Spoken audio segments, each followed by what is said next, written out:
नमस्कार विद्यार्थी मित्र, यशोदीप इन्स्टिट्यूट पुणे यांच्या ऑफिशियल चॅनलवर आपलं सर्वांचं स्वागत आहे. मित्रांनो 22 तारखेपासून पीडीसी ची एक्झाम चालू होत आहे. त्यामुळे आपण एक महत्त्वाच्या क्वेश्चनची एक सिरीज चालू करत आहोत. तर मित्रांनो, आज आपण बँकिंग या सब्जेक्ट विषयी महत्त्वाचे एमसीक्यू पाहूयात. चला तर मित्रांनो चालू करूयात. पहिला एमसीक्यू काय? पहिला, समाजातील लोकांकडून ठेवी स्वीकारणारी व ग्राहकांना कर्ज देणारी संस्था म्हणजे डॉट डॉट होय. मित्रांनो, एक्झाम आहे. एक्झामला सर्वात आधी क्वेश्चन व्यवस्थित वाचून घ्या, त्यानंतर ऑप्शन वाचा. पहिला ऑप्शन काय आहे? बँक, नाणे बाजार, भांडवल बाजार, इतर. हे आपले 4 पर्याय झाले. तर लक्षात ठेवा, पर्याय एलिमेंट करायला शिका. कारण की काय सांगितलं इथं, प्रश्न जरी सोपा असेल तरी लॉजिक समजून घ्या मित्रांनो. आधी समाजातील लोकांकडून ठेवी स्वीकारणारी व ग्राहकांना कर्ज देणारी. तर तुम्हाला माहिती आहे याचं ऑप्शन एलिमेंट कसं करायचं हे पाहतोय आपण. आधी हार्ड तर येणार नाहीये, कारण की काही ना काही उत्तर असणार आहे. याचं काय असू शकतं? आपण बघतोय भांडवल बाजार. भांडवली बाजारात ठेवी स्वीकारल्या जातात का? नाही जात. त्यामुळे हा ऑप्शन गेला. आपण गेला आपला ऑप्शन. नाणे बाजार पण गेला. तर ठेवी स्वीकारणारी, कर्ज देणारी संस्था म्हणजे कोणती? बँक. येत नसल, ऑप्शन एलिमेंट करायला शिका. जितकं तुम्ही एलिमेंट करसाल तितकं तुम्ही आन्सरच्या जवळ जाणार आहे. दुसरा काय दिलाय? डॉट डॉट ही ठेव खात्यात खातेदाराला दिवसातून किती वेळा रक्कम जमा करता येते किंवा काढता येते. असं कोणतं खाते आहे की ज्यातून आपण दिवसाला किती वेळा सुद्धा रक्कम भरू शकतो आणि किती वेळा सुद्धा काढू शकतो? तर लक्षात ठेवा, तर नसणार आहे, कारण की यांनी क्वेश्चन उच्चारलाय. याचा अर्थ काय ना काय पर्याय असणार आहे. ठीक आहे. आपल्याला खात्याचे प्रकार माहिती आहे. एक बचत खातं, एक चालू खातं असणार आहे. त्यामुळे असं कोणतं मुदत खातं नसतंय. त्यामुळे क पण ऑप्शन गेला. एक असणार आहे बचत खातं, दुसरं असणार आहे चालू खातं. तर तुम्हाला माहिती आहे बचत खातं याच्यामध्ये दिवसातून किती वेळा पैसे भरावे, किती वेळा काढावे याच्यासाठी लिमिटेशन असतं. त्यामुळे हा ऑप्शन गेला. उत्तर काय आहे? चालू. तुम्हाला चालू ठेव खात्यात दिवसातून किती वेळा पण आपण पैसे काढू शकतो, किती वेळा सुद्धा भरू शकतो. ते चालू खातं कोणाचं असतंय? तर मित्रांनो लक्षात ठेवा, जे व्यापारी असतात त्यांचं हे चालू खातं असतंय. आपण जे सामान्य लोक असेल, पगारदार नोकर असेल तर आपलं बचत खातं असतंय. पण जे बिझनेसमॅन असतात त्यांचे चालू खाते असतात. त्यांचे व्यवहार सारखे होत असतात. कुणाला चेक द्यायचा असतो, कुणाला अर्जंटमध्ये पैसे काढून द्यायचे असतात. एकाला दिले तर दुसरा एक व्यापारी येतो, त्यांना पण द्यायचे असतात. त्यामुळे चालू ठेव खात्यात खातेदाराला दिवसातून किती वेळा पण पैसे जमा करता येतात आणि किती वेळा सुद्धा काढता येतात. तिसरं काय मित्रांनो? ठेवीवरील व्याजदरापेक्षा कर्जावरील व्याजदर डॉट डॉट असते. काय सांगितलं आपल्याला? आपण बँकेत पैसे ठेवतो, बरोबर आहे, आणि ते आपण ठेवतो एक, आणि कधी वाटलं तर आपण कर्ज घेतो. जेव्हा आपण ठेवतो तेव्हा काय करतात, जास्तीत जास्त आपल्याला 5%, 4% किंवा जर एफडी बनवली असेल तर 60% अशा प्रकारे आपल्याला व्याजदर देतात. पण जेव्हा आपण गाडीवर लोन काढतो, घरावर लोन काढतो, तर तुम्ही बघितलं असेल बँकेचे रेट कसे असतात? 11% असतात, 12% असतात. तर तुम्ही ठेवली तर तुम्हाला 7%च भेटणार व्याज. तुमच्या जे पैसे ठेवलेत त्याच्यावर व्याज 60%च भेटणार. पण जेव्हा तुम्ही बँकेत पैसे काढता, बँकेतून कर्ज घेता, तेव्हा तुम्हाला घरावर किंवा वाहनावर जवळजवळ 11% किंवा 12% हा व्याज द्यावा लागतो. मग काय सांगितले? ठेवीवरील व्याजदरापेक्षा कर्जावरील व्याजदर कसा असणार आहे? जास्तच असणार आहे. कसं असणार आहे? जास्त असणार आहे. पुढे काय चौथा, अधिकच सवलत डॉट डॉट खातेदारांना मिळते. ओव्हर ड्राफ्ट आपण ज्याला म्हणतो, ती सवलत कोणत्या खातेदारांना मिळते? बँक, बचत ठेव, चालू ठेव किंवा इतर. सगळ्यात आधी आपल्याला माहित नाहीये, एलिमिनेशन टेक्निक यूज करा. तो ऑप्शन असणार आहे का? नाहीये. प्रश्न विचारलेला आहे म्हणजे काहीतरी त्याच्यात उत्तर दिलेलं असणार आहे. तो ऑप्शन गेला. राहिले 3 ऑप्शन. काय दिले? बँक, अधिकच सवलत बँक खातेदारांना मिळते. असं होऊ शकतं का ऑप्शन? नाही होऊ शकत. त्यामुळे एक गेलं, बँक गेलं. पुढे काय? बचत ठेव किंवा चालू ठेव. याचं उत्तर काय असू शकतं मित्रांनो? कारण की आपण काय करतोय? ओव्हरड्राफ्ट सर्व्हिस घेतोय. हे कोणाला भेटतं? त्यांचं चालू खातं असतं त्यांना. कोणाला? चालू ठेव खातेदारांना भेटतं. जेव्हा बिझनेसमॅन असतात, दुकानदार असतात, ते स्वतःचं चालू खातं ओपन करतात. कधी कधी कसं होतं की त्यांना लोकांना पैसे द्यायचे असतात, पुढच्या व्यापाऱ्यांना पैसे द्यायचे असतात. जेव्हा त्या पैसे द्यायचे असतात, त्यांना काय करतं, त्यांच्या लिमिटपेक्षा जास्त पैसे लागतात, पण त्यांच्या खात्यावर पैसे नसतात तेवढे शिल्लक. पण त्यांनी चालू खातं काढल्यामुळे ते त्यांच्या पुढच्या व्यापाऱ्यांना त्यांच्या खात्यात पैसे नसताना सुद्धा एक्स्ट्रा पैसे देऊ शकतात. ही ओव्हरड्राफ्ट किंवा अधिकच सवलत चालू ठेवीवर ज्यांचा आहे चालू ठेवी त्यांना मिळते. बचत ठेवीवर मिळत नाही. बचत ठेवीवर तुम्हाला जेवढे पैसे तुमच्या खात्यात असतात तेवढेच पैसे तुम्ही वापरू शकता. तुमचं बचत ठेवीतलं पैसे संपलं, तुम्हाला वापरता येत नाही. हे कर्ज कुणाला डायरेक्ट भेटतं? चालू ठेवीवाल्यांना. आणि त्यांना कोणती कागदपत्र द्यावी लागत नाही. एकदा चालू ठेव खातं सुरू केलं तुम्ही, तर तुम्हाला अधिकच सवलत भेटून जाते. तुम्ही आपल्या खात्यात 0 पैसे असले तरी लोकांना पेमेंट करू शकता. 5वा, भारताच्या डॉट डॉट धोरणानंतर खाजगी व विदेशी बँकांचा विस्तार झाला. कोणतं धोरण होतं की त्याच्यानंतर भारतात खाजगी आणि विदेशी बँकांना आपण आपल्या देशात बँक चालू करण्याला परवानगी दिली. आधी आपल्याकडे खाजगी बँका नव्हत्या. पण काय असं झालं, 1991 आर्थिक सुधारणा, त्याच्यानंतर आपण विदेशी लोकांना आपल्या इथे बँक स्थापन करायला, बिझनेस उघडायला सवलती जाहीर केल्या किंवा त्यांना परमिशन दिली गेली, परवानगी दिली गेली. तर काय दिलं इथं? ऑप्शन काय? वित्तीय, आर्थिक उदारीकरण, नवीन पत किंवा इतर. हा तो ऑप्शन गेला. नवीन पत असा काही ऑप्शन नसतो. लक्षात ठेवा. काय असू शकतो ऑप्शन? तर आर्थिक उदारीकरण. नवीन जेव्हा आर्थिक धोरण 1991 मध्ये जाहीर केलं भारत सरकारने, त्यानंतर आपण खाजगी बँका किंवा विदेशी बँका यांचा विस्तार केलेला आहे. विदेशी बँकांना परवानगी दिलेली आहे. तुम्ही या आमच्या देशात तुम्ही बँक ओपन करू शकता, व्यवहार करू शकता. पुढे काय? 6वा क्वेश्चन आहे, बँकेने कोणतेही व्यवहार करताना सर्वप्रथम डॉट डॉट कडे लक्ष दिले पाहिजे. तर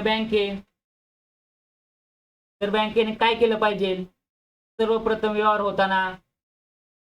तर रोखतेकडे, सुरक्षितेकडे, लाभतेकडे किंवा इतर. तर तुम्हाला माहिती असेल, कोणती बँक असेल ना नफा ना तोटा त्या तत्वावर चालते, त्यांचं धोरणच ते असतं. त्यामुळे त्यांना लाभ याच्याकडे लक्ष कमी असतं. त्यांचं रोख रक्कम ठेवण्याकडे, रोखतेकडे पण लक्ष कमी असतं. इतर 10 ऑप्शन नाहीच आहे. मग काय असणार आहे? सुरक्षिता. तर बँक असेल, कोणते व्यवहार असेल ते सुरक्षित झाले पाहिजे. तुम्ही पाहत असाल, इंटरनेट बँकिंग असेल, आपल्याला आपल्या स्वतःच्या मोबाईलवर OTP येतो, सुरक्षित ठेवतात. आपली साईन असल्याशिवाय आपल्याला पैसे भेटत नाही. तो व्यक्ती समोर असावा लागतो, तरच तुम्हाला बँकेतून पैसे काढायला चान्स भेटतो. तुमचं खातं असेल तर तुम्हीच व्यवहार करू शकता. तुमच्या आई वडिलांच्या खात्यात तुम्ही व्यवहार करू शकत नाही. त्यामुळे सुरक्षिता हा सर्वप्रथम मुद्दा बँकेवर असतो. बँक सुरक्षितता पुरवते आपल्या खात्यासंदर्भात, आपल्या व्यवहारासंदर्भात.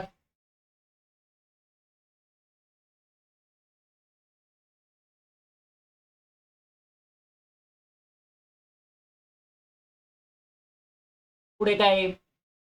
सुरक्षिततेच्या दृष्टीने बँकेने डॉट डॉट व्यक्तीला कर्ज द्यावे. काय सांगितलं आपल्याला? सुरक्षिततेच्या दृष्टीने बँकेने डॉट डॉट व्यक्तीला कर्ज द्यावे. तर मित्रांनो, आपल्याला माहिती आहे, बँक असेल तर एकाच व्यक्तीला कर्ज देत नाही, किंवा काही व्यक्तीला कर्ज देत नाही, तर अनेक व्यक्तींना कर्ज देते. लक्षात ठेवा, हे याचं उत्तर आहे. 8वा मुद्दा काय आहे? डॉट डॉट म्हणजे रोखतेत रूपांतरित होण्याची क्षमता होय. काय असू शकतो? एक, लाभता, गुंतवणूक, तरलता किंवा इतर. तर काढूनच टाका. काय असू शकणार आहे? काय? समजा आपण एखादी गुंतवणूक केली, समजा आपण एखादा बंगला घेतला, किंवा बँकेने समजा एखादा जागेमध्ये इन्व्हेस्ट केली, त्याची तरलतामध्ये रोख स्वरूपात लगेच रूपांतर होणार आहे का? कारण की त्यांनी कशामध्ये जर इन्व्हेस्टमेंट केली तर त्यांना ते विकण्यासाठी, घेण्यासाठी तर वेळ जाणार आहे, कालावधी जाणार आहे. त्यामुळे रोख ते लगेच रूपांतर होणार आहे का? नाही होणार. त्यामुळे गुंतवणूक हा ऑप्शन नसणार आहे. असं टेक्निक ठेवा, एलिमिनेट करा तो ऑप्शन. काय असू शकणार आहे? तरलता. काय उत्तर असणार आहे? तरलता. जर तरल असेल तर बँकेकडे पैसे पडून असतील तर त्याची लगेच रोख स्वरूपात रूपांतर करणं बँकेला इझी जाणार आहे. तर उत्तर काय असणार आहे? तरलता. तरलता म्हणजे बँकेमध्ये शिल्लक असणारा पैसा रोख स्वरूपात त्याचे लगेच रोखतेत रूपांतर करणारे. 9वा मुद्दा काय आहे? बँक आणि मध्यवर्ती बँक व डॉट डॉट यांना ताळेबंद उपयुक्त असतो. कुणाला उपयुक्त असतो ताळेबंद? हितचिंतक वगैरे असं काही नसते, शासनाचा काही संबंध नसतोय, कारण की बँक वेगळी आहे, शासन वेगळे आहे. इतर हा ऑप्शन गेला. काय राहिला ऑप्शन? भागधारक. देऊन टाका उत्तर, भागधारक. बँक आणि मध्यवर्ती बँक व डॉट डॉट यांना ताळेबंद उपयोग असतो. कुणाला? भागधारकांना. पुढे काय? 10वा क्वेश्चन आहे, डॉट डॉट साहाय्याने व्यवहार करणे हा पतनिर्मितीचा आधार असतो. पतनिर्मिती म्हणजे लगेच पैसा निर्माण झाला पाहिजे आपल्याकडे. तो कधी होऊ शकतो? लगेच. काय सांगितले? डॉट डॉटच्या साहाय्याने व्यवहार करणे व पतनिर्मितीचा आधार असतो. सॉरी, याच्यामध्ये या क्वेश्चन मध्ये काय विचारलेले आपल्याला? कोणाच्या काय यूज केला आपण तर जेणेकरून आपल्या पतनिर्मितीला आधार निर्माण होईल? तर काय करतो आपण? जर एखाद्याला आपल्याला पैसे द्यायचे असेल, ते आपल्याकडे रोख स्वरूपात उपलब्ध नाहीये, तर आपण काय म्हणतो? त्याला चेक देतो. काय देतो? चेक देतो, म्हणजे धनादेश देतो. काय म्हणतो आपण? हमी देतो. त्या धनादेशावर जेवढी रक्कम आहे तेवढ्या रकमेचं तू माझ्या खात्यातून पैसे काढू शकतो. त्यामुळे आपली जी पत आहे, आपल्या अकाउंट मध्ये जे पैसे आहे, त्याला आधार देण्याचं काम कोण करतं? धनादेश करतो. समजलं? तर धनादेशाच्या साहाय्याने व्यवहार करणे पतनिर्मितीचा हा आधार असतो.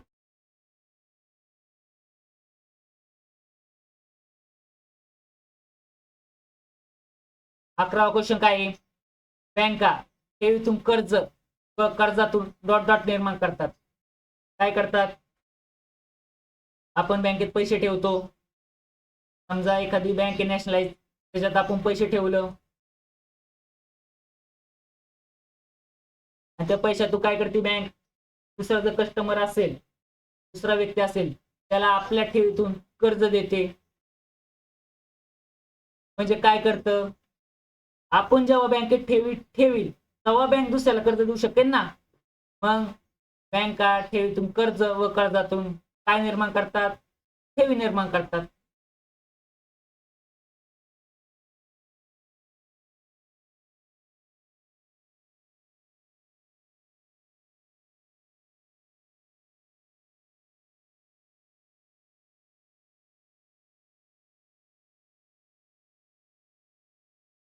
पुढे काय आहे? बँकांची निर्मिती, बँकांची पतनिर्मिती डॉट डॉटवर अवलंबून असते. कशावर असते? पतनिर्मिती कधी होणार आहे? लगेच पैसा उपलब्ध कसा होणार आहे? तर बँकेकडे रोख स्वरूपात रक्कम असेल तर. जर बँकेकडे रोख स्वरूपात रक्कम असेल तरच त्यांची पतनिर्मिती होणार आहे. त्यामुळे ते जर रोख स्वरूपात पैसा असेल तर दुसऱ्या ग्राहकांना कर्ज देऊ शकणार आहे. तर लक्षात ठेवा, रोखतेवर बँकाची पतनिर्मिती रोखतेवर अवलंबून असते. इतर हा ऑप्शन गेला. सुरक्षितता असा काही ऑप्शन नसतो. नफ्या, याच्या दोन्ही मध्ये तुम्हाला कन्फ्युजन होऊ शकतं. पण लक्षात ठेवा, रोखतेवर पतनिर्मिती अवलंबून. तर मित्रांनो, आपण बँक संबंधात हे महत्वाचे क्वेश्चन पाहिलेले आहेत. आपण पुढे सिरीज बनवूयात. तर मित्रांनो, हे क्वेश्चन कसे वाटले मला कमेंट करून कळवा, जेणेकरून मी अजून व्हिडिओ बनवेल. तर मित्रांनो, अशाच प्रकारचे तुम्हाला MCQ प्लस आपल्या क्लासचे नोट्स लागत असेल, प्लस आपण अशाच प्रकारचे 2 टेस्ट सिरीज तयार केलेले आहेत. त्या टेस्ट सिरीज आपण 399 रुपयाला तुम्हाला उपलब्ध करून देत आहोत.